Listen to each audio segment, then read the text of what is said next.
வணக்கம் நண்பர்களே. சென்ற அத்தியாயத்தில் மேருமலையை நோக்கி சென்ற போகரை சித்தர்கள் தடுத்தனர். அங்கு எதற்காக தவம் செய்ய போகிறாய் என்று வினவினர். மரண மாற்று மூலிகை பற்றி தெரிந்து கொள்ளவே அங்கு தவம் செய்ய செல்கிறேன் என்று கூறினார். அது உன்னால் முடியாது, வீண் முயற்சி வேண்டாம். அது மட்டும் அல்லாது உன் தவத்தினால் அங்கு தவம் செய்யும் சித்தர்களின் தவம் கலையுமேயானால் நீ கடுமையான விளைவுகளை சந்திக்க நேரிடும் என்று அவர்கள் எச்சரித்தனர். ஆனால் போகர் அவர்களுடைய பேச்சை கேட்பதா இல்லை.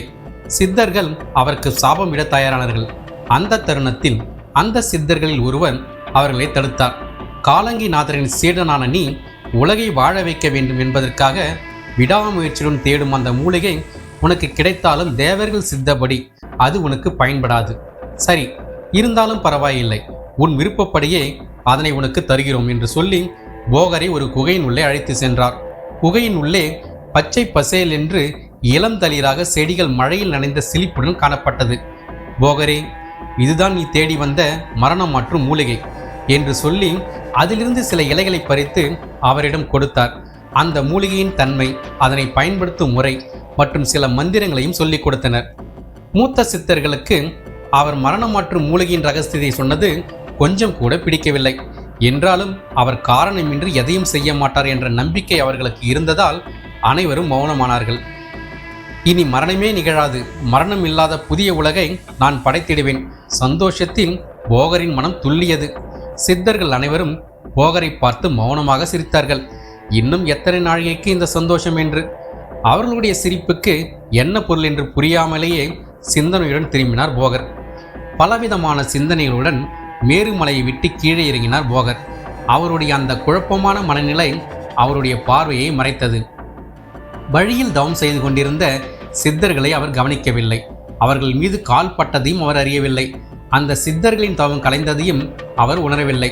அவருடைய சிந்தனை முழுவதும் மூலிகை பற்றிய எச்சரிக்கையிலேயே இருந்தது. தனக்கு கிடைத்த இந்த வாய்ப்பு நழுவிவிடுமோ என்ற அச்சத்திலேயே இருந்தார்.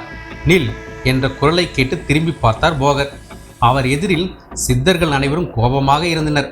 மரணமாற்றும் மூலிகை கிடைத்துவிட்டு என்ற ஆணவத்தால் இப்படி செய்கிறாயா, இல்லை காலங்கநாதரின் சீடன் என்ற சிறுக்கால் இப்படி செய்கிறாயா? உன்னுடைய ஆணவத்தால் எங்களுடைய தவம் கலைந்து விட்டது. அதற்குரிய தண்டனையை நீ அனுபவித்தே ஆக வேண்டும். உன்னால் எப்படி எங்களது நீண்டகால தவம் பயனற்று போனதோ அதேபோல் நீ பலகாலம் முயற்சி செய்து பெற்ற மரணம் மாற்றும் சஞ்சீவனி மூலிகை பயன்படுத்தும் போது அதற்குரிய மந்திரங்களை உனக்கு மறந்து போகும் என்று சாபமிட்டனர். போகர் அவர்களிடம் எவ்வளவோ மன்றாடியும் அவர்கள் கேட்கவில்லை. அனைத்து சித்தர்களும் மறைந்துவிட்டனர். சித்தர்களின் சிரிப்புக்கான காரணம் போகருக்கு இப்பொழுது புரிந்தது. இறைவா, என்னை இப்படி சோதித்து விட்டாயே என்று புலம்பிக் கொண்டிருந்தார். அப்பொழுது திடீரென்று ஒரு எச்சரிக்கை குரல். போகா, உன்னுடைய புலம்பலை நிறுத்து. அது இங்கு தவம் செய்து கொண்டிருக்கும் மற்ற சித்தர்களின் தவத்தையும் கலைத்துவிடும். அப்படி அவர்களின் தவம் கலைந்தால் அவர்களின் சாபத்தையும் நீ ஏற்க வேண்டிய நிலை வரும். சித்தர்களின் சாபம் தொடர வேண்டாம். நீ இப்பொழுது அணிந்திருக்கும் வித்தைகளே உனக்கு போதும். அவைகளை கொண்டு காயகல்பங்களை உருவாக்கு. அதன் மூலம் மக்களின் ஆயுளை விருத்தி செய்ய முடியும். இங்குள்ள சித்தர்களின் தவத்தை கலைத்து இருப்பதையும் இழந்து விடாதே என்று எச்சரித்தது. அங்கிருந்து உடனே ஆகாய மார்க்கமாக பொதிகை மலைக்கு சென்று தவம் செய்ய ஆரம்பித்தார் போகர். அன்னை புவனேஸ்வரி அவருக்கு காட்சி தந்தார். உலகில் உள்ள உயிர்கள் அனைத்தையும் காப்பதும் அழிப்பதும் கடவுளாகிய எங்கள் பணி. அதனை உன் பணியாக செய்ய நினைத்தால் உனக்கு துன்பம்தான் ஏற்படும். உனக்கு கிடைத்திருக்கும் அபூர்வ திறமைகளை கொண்டு உலகில் உள்ள உயிர்களின் துன்பத்தை போக்க முயற்சி செய். என் மகன் முருகனை வழிபடு. அவன் உன் முயற்சிக்கு ஒரு நல்ல வழியை காட்டான் என்று கூறி மறைந்தார். போகர் அன்னையின் கட்டளையை ஏற்று முருகனை நோக்கி கடுமையான தவத்தை மேற்கொண்டார். முருகன் போகருக்கு காட்சி தந்து மூலிகை பொருட்களை பாஷாணமாக்கி அந்த பாஷாணங்களை மருந்தாக மாற்றி நோய் தீர்க்கும் வழிவகைகளை கூறினார்.